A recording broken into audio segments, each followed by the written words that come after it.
Hi, I'm Ethan Lavolsi, and in this documentary we'll be going over a few things at once. First, we'll be exploring vehicles all the way from the first Model T to today's Teslas and see how they have shaped the environment in which we live in. Secondly, I'll be rebuilding an old motor scooter that has been sitting in my shed for way too long. And lastly, I'll be asking a deep but simple question. Can we still love machines without damaging the environment in which we live? Well, let's get into it.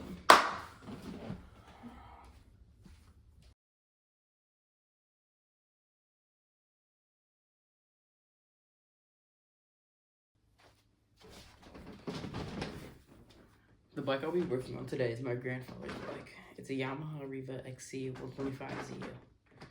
I never really got to know my grandfather as he passed away when I was just a baby, but over the years I've heard the stories. They said I'm just like him and I would have loved him. They also said that he had this fire for fixing things, for taking something broken and bringing it back to life. And when I work on this bike and hold the same tools he held, I feel like I'm keeping that part of him alive. This bike isn't just metal, it's memory, it's legacy. And for years it's been sitting in my shed, just waiting. And now I'm bringing it back to life.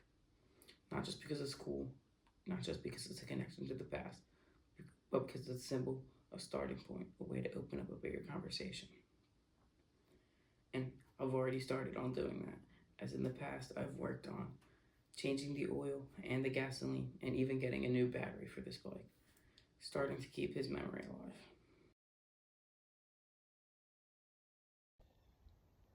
Cars have been around for over a century. They started out as inventions of pure function, just a way to get from point A to point B, but they quickly became something more. Ever since the early 1900s, cars have changed everything. They've shaped cities, created freedom, built economies. But they've also built something else, a cloud, a thick growing layer of pollution that's warming our planet and changing. So the first step in fixing up this motor scooter will be to charge the battery, because this thing hasn't been running in a couple years. It's going to need a charge. But the battery's still good, which is this thing right here, the battery. We're going to take it out and hook it up to this battery tender.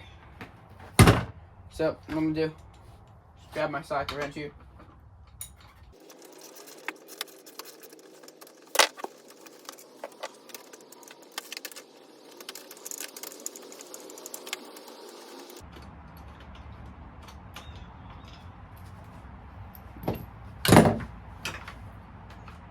Okay, and now that we got all this off, here, ready to take this out, take the battery out, and hook it up to the battery tender. Okay, so to take this battery out, what we're gonna do here is we're just clamp these bolts down so they don't move. We're gonna unscrew this.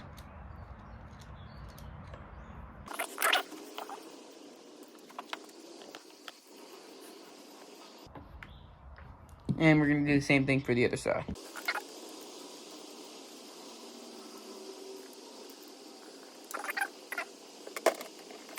Okay, now, battery should just come right out, and it's ready to be hooked up to the battery tender. Okay, so now that we've got the battery over here, we can hook it up to this battery tender, and hopefully charge this battery up. Red positive, black negative.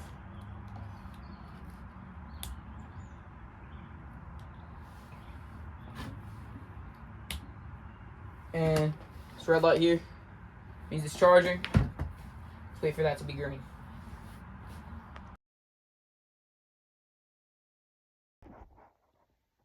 In the 1920s, Henry Ford's assembly line turned cars into something everyone could own. The Model T made mobility affordable. It reshaped cities, jobs, and life itself, but it also shaped the environment. As car ownership grew, so did the demands for roads, highways, and petroleum. Trees were cleared, cities expanded outward, and pollution began to grow, slowly at first, but noticeably. In the 1950s, cars became symbols of post-war freedom and style.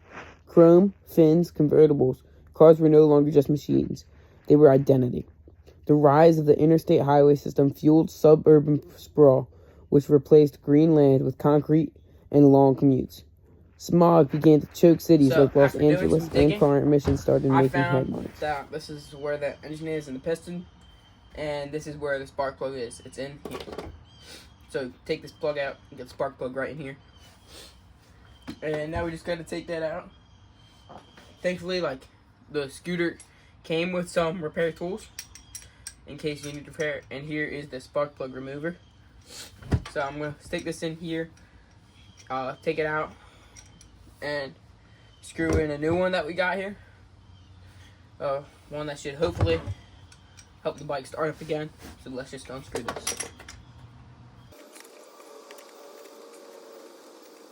So let's just take this out.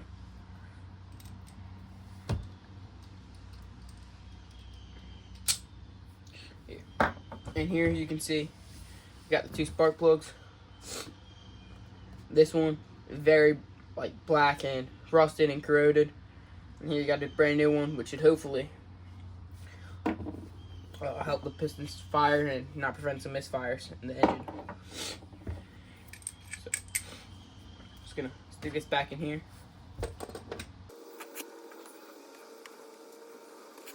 Now we got the brand new spark plug in there, all tightened up, and let's just plug it back in. So there, now we have the spark plug in there, and next we have to just add the charged battery back into the bike. Now onto the 1970s, the era of the classic muscle car. In the 1970s, we have Dom Toretto's classic Dodge Challenger, or even Bumblebee's Camaro. In the 1970s, the world finally woke up. Oil crisis hit. People waited in line for gas.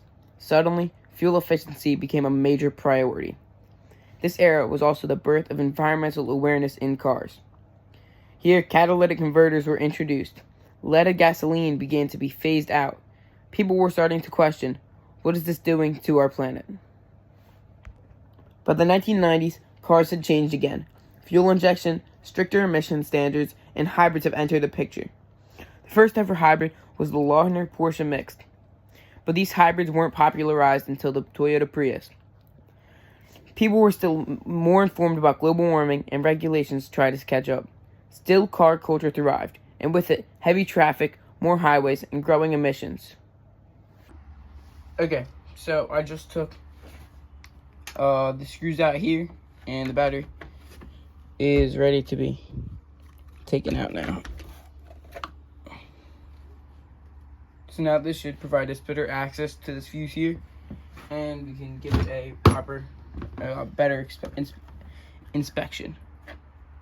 To be honest, I have no clue how I'm going to take this out, so I think I'm just going to...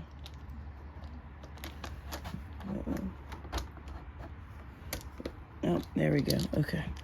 Let's open this thing.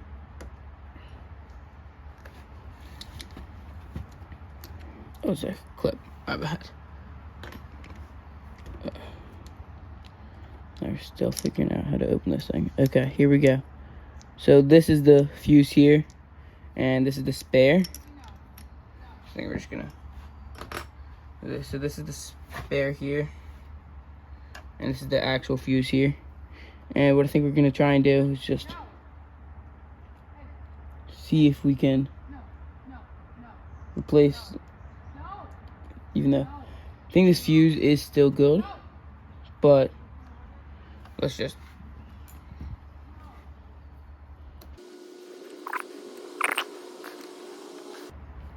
Okay, now we got the main fuse out here, and let's just quickly replace it with the other one.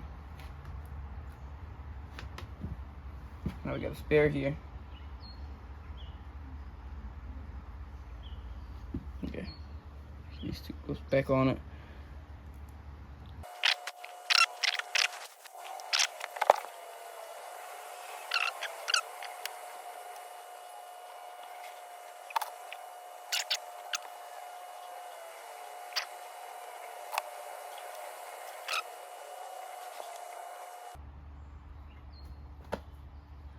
Okay, I think we're gonna keep trying this and finish the video when we get it.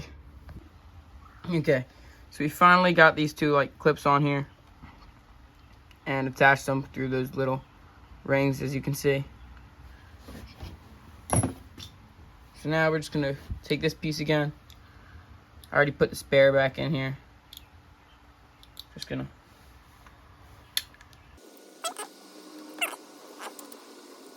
There we go. Now, place the fuse back. And now we're all good.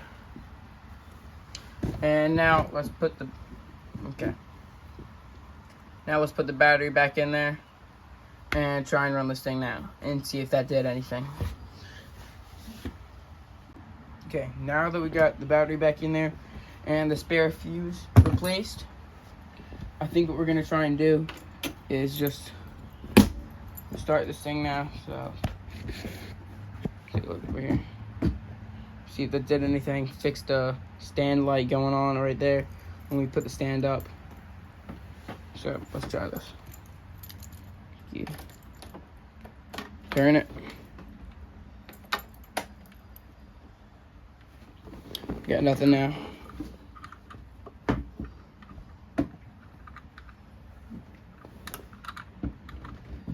Make sure I put the battery in there right, because we currently got nothing. Let's try that one more time. Be right back and check the battery. Okay, so I just went back into the battery and retightened up some bolts around it, and it seemed to fix the problem here. Because when we turn the key, we now got power. But it is saying still that the stand is on here. If you can see that. Now it's off. It's like very finicky, and I think it's like not picking that up. But we can try and start it anyways. Turn it on. Press the brake. Start. Still got nothing.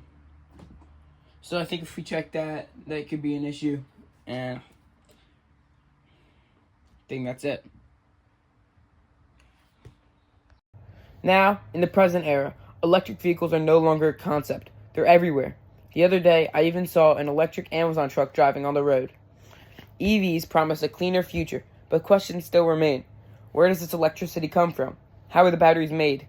And can we truly shift away from a car culture built on gasoline without repeating some of the same mistakes? And now, with these electric vehicles, they offer zero tailpipe emissions, which is better for the environment. But it's not that simple, because building electric vehicles, batteries takes a lot of resources. Lithium, cobalt, and nickel. And mining these materials isn't clean. It takes water, scars the earth, and even after we built them, if the electricity comes from coal, are we really solving the problem?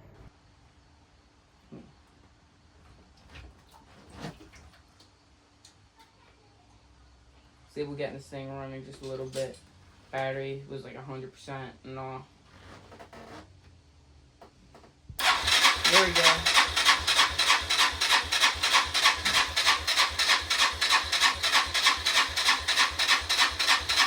How should we be doing this instead? Carbon monoxide. So, we made a lot of good progress with this bike so far. See, with the charged battery and all. Replaced the spark plug. Put the spare fuse in there. And a while ago, I changed the oil, I changed the gas.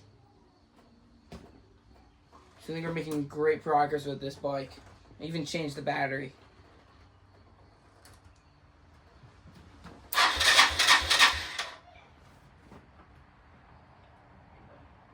So now I just got to think about what I got to do this bike next to get this thing fully starting and to turn over completely. Okay, so here we got the carburetor filter and stuff, and this is the filter here. Just took off this panel, and what we're gonna spray here is we're gonna spray it with some starter fluid, and hopefully this can finally turn it over and get this thing running. So it's just short bursts into this hole real quick here. I think we're only just gonna go one at a time here, and then we start it up.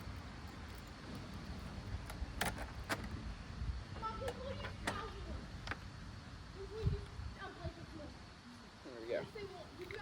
So after every burst, I think we're just gonna try and start it. So we're gonna stand up.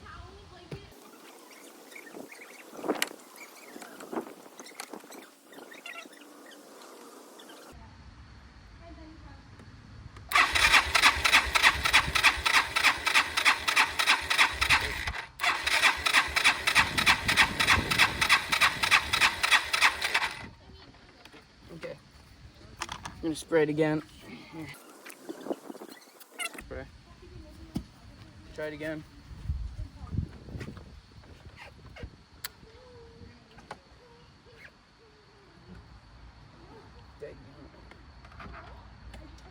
That's another problem with this thing. Battery. This thing just dies so fast. So I think there's probably another electrical problem in there. So come back. Let us charge. Okay, this thing has charged up a little more. Here we can see the lights are on. And what I think we're gonna do now is just put this kickstand up. And we're gonna try it one more time. Here you go.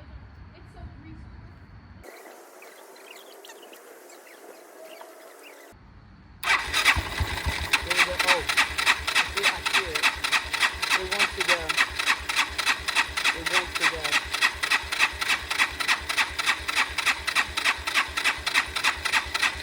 I can feel a little like, it's kind of like deeper there. I think we're gonna do one more spray and hopefully I can get this thing started.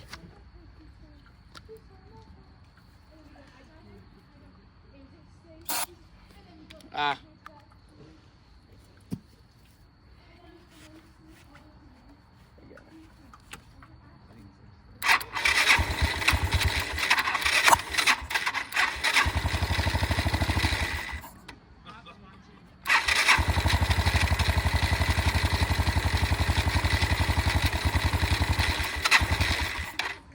It's right there.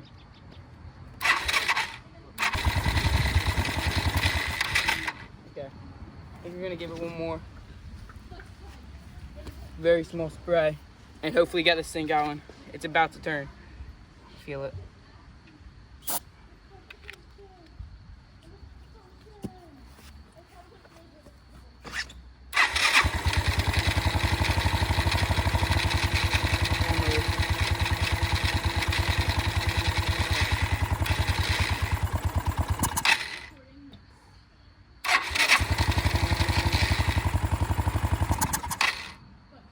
Second you put the throttle, here, wait, hold up.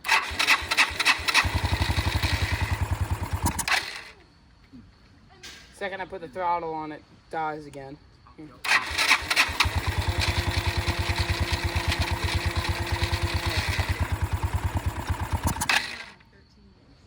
Here, wait, I think I might know the problem. Okay.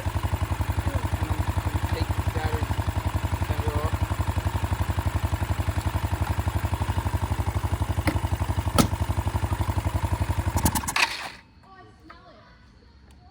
Second, I put the throttle, anything on it dies instantly.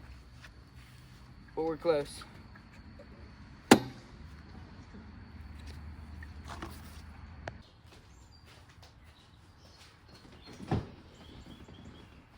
Now that I've finished fixing the bike to the best of my ability, and I've talked about the environmental impact of these vehicles over a long time, I think it's time we answer the question I stated earlier. Can we still love these machines without damaging the environment in which we live in? Well, the answer is yes. If we take careful and thoughtful steps in how we care for them, such as recycling old parts like batteries, tires, metals, and even glass, this can help conserve resources and keep waste out of our landfills. Along with properly disposing of oil, coolant, and gasoline, we can keep chemicals from polluting our soil and our water. By maintaining our vehicles well and making responsible choices about recycling and disposal, we can continue and enjoy our passion for these cars while also protecting the environment for future generations. And from what I found, the people who genuinely love their vehicles the most are the ones who take the greatest care of them. And this balance we are trying to create lets us honor both our love for these vehicles while our responsibility for the planet. Thank you.